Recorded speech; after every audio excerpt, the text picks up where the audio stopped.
भजन का।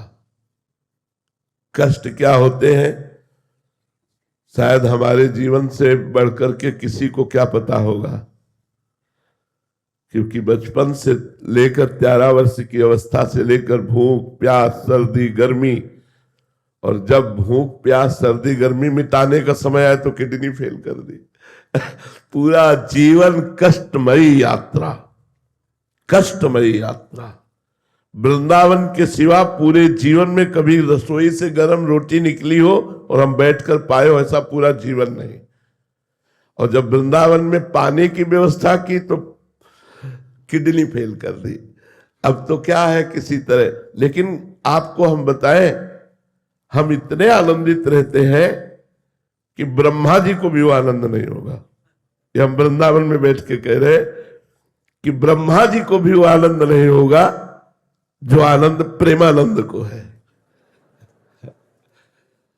कष्ट क्या है?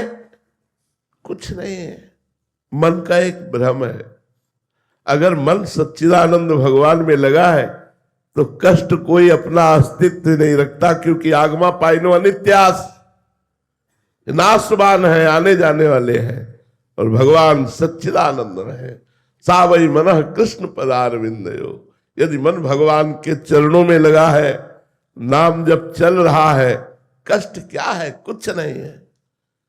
आप कह रहे हो कि कष्ट कुछ है नहीं, मैं तो बहुत पीड़ित हूं, जैसे लोग कह सकते हैं। हम आपको फिर प्रमाण देते कि हमारी जैसी पीड़ा नहीं होगी। पूरे शरीर में हर समय पीड़ा ही पीड़ा, कोई अंग नहीं जो पीड़ा न करता हो, क्योंकि किडनी फेल है। जरा सा इन्फेक्शन पूरे शरीर में हाहाकार मचा देता है। लेकिन कोई दिन अभी तक वर्षों से ऐसा नहीं हुआ कि कोई दिनचर्या टूटी हो।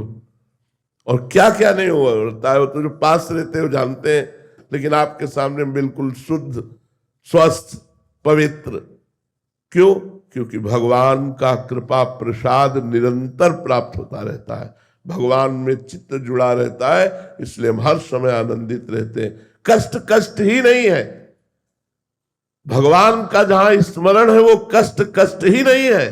कष्ट और विपत्ति तो तब है जब भगवान का स्मरण न हो।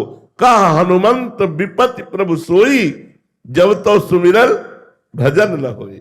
भगवान का सुमिरन नहीं हो रहा, वही विपत्ति है। महाराज जी, क्या आपको शरीर में कष्ट है ये समझ आ रही है? क्योंकि हम पास रहते हैं, दर्द तो होता है, बट महाराज जी उस समय आप क्या विचार करते हैं, या इसका ध्यान ही नहीं करते हैं, क्या होता है महाराज जी? ऐसे कष्ट नजर आता है जैसे पड़ोसी के नजर आता हो। हमको कष्ट ऐसे नजर आता है जैसे पड़ोसी के नजर आता हो। तो हम सुरक्षित है, शरीर बीमार है। महाराज ये समझ नहीं आ रही महाराज जी। कैसे समझ में? गोस्वामी जी ने लिखा है, यह रहस्य रघुनाथ कर बेगी न जाने कोई, जो जाने रघुपति कृपा सपन्यो मोह न होई। जो भगवान के रहस्य को, अपने स्वरूप को जान जाता है तो वो फिर भ्रमित नहीं होता। इसलिए भयानक से भयानक पीड़ा में भी भगवदानंद बना रहता है, और भगवदानंद के प्रभाव से किंचन मात्र दुख का अनुभव नहीं होता। पहेली का कब रहस्य समझ आएगा महाराज? जब चित्त वृत्ति एक भी सेकेंड के लिए संसार में नहीं जाएगी, केवल भगवान में रहेगी, तब इस पहेली का। तभी एक ने कहा था, हम आपको जान गए। तो हम कहा नहीं भैया, तुम पांच भौतिक शरीर को देखकर कह रहे हो जान गए, प्रेमानंद को जान लोगे तो तुम निहाल हो जाओगे। प्रेमानंद को तुमने नहीं जाना, पांच भौतिक शरीर को देखकर तुम कह रहे हो हमें नहीं जाना। हमें जान जाओगे तो निहाल हो जाओगे, निर्विकार हो जाओगे, दुखों का अंत हो जाएगा। महाराज जी आप कौन है?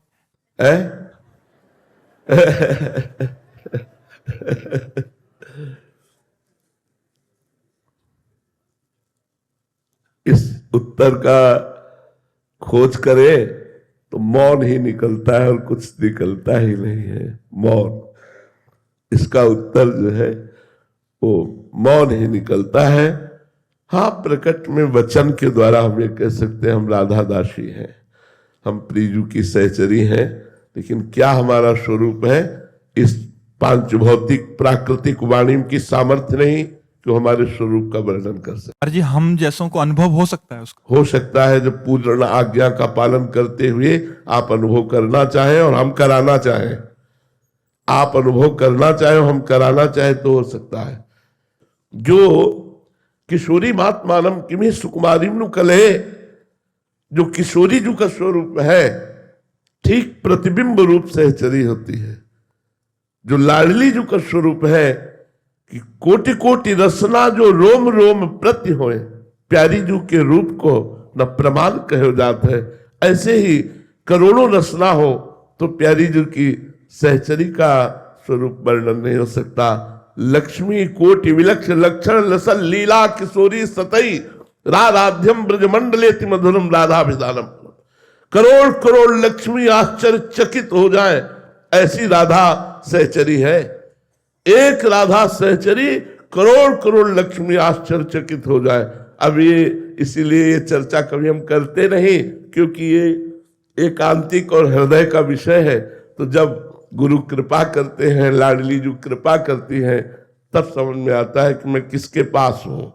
अभी जैसे आप हो तो माया का पर्दा लगा हुआ है हमारे आसपास। आपको एक पुरुष दिखाई देगा, आपको एक साधक दिखाई देगा, आपको एक संत दिखाई देगा, लेकिन हम जो है वो नहीं देख पाओगे। पर्दा लगा त्रिगुणात्मिका माया का, और वो पर्दा जो हटेगा तो उसी के सामने हटेगा जो उतनी योग्यता भजन के द्वारा प्राप्त की है। और वो हटाना चाहे पर वो बेपरद आना चाहे तब वो दर्शन हो जाते हैं कि हमारे गुरुदेव क्या है। जैसे गुरु के लिए कहा गया साक्षात पर ब्रह्म परमात्मा, गुरु ब्रह्मा गुरु विष्णु गुरुदेव महेश्वरा, गुरु साक्षात पर ब्रह्म तस्मै श्री गुरुवे नमः। कहा आप गुरु को साक्षात पर ब्रह्म देख पा रहे हैं? गुरु को एक मनुष्य रूप देख पा रहे हैं। पर ब्रह्म तो फिर हमें साक्षात्कार किसका करना है? मैं अपने गुरुदेव को देख रहा हूं, पर ब्रह्म को देख रहा हूं। मैं अपने गुरुदेव से बात कर रहा हूं, पर ब्रह्म से बात कर रहा हूं। मुझे अब और कोई पर ब्रह्म नहीं चाहिए। ध्यान मूलम गुरु मूर्ति, पूजा मूलम गुरु पदम, मंत्र मूलम गुरु वाक्यम, मोक्ष मूलम गुरु कृपा। शिष्य निहाल हो जाए यदि गुरु को ऐसे मान ले, ऐसे समझ ले। और भगवान की कृपा से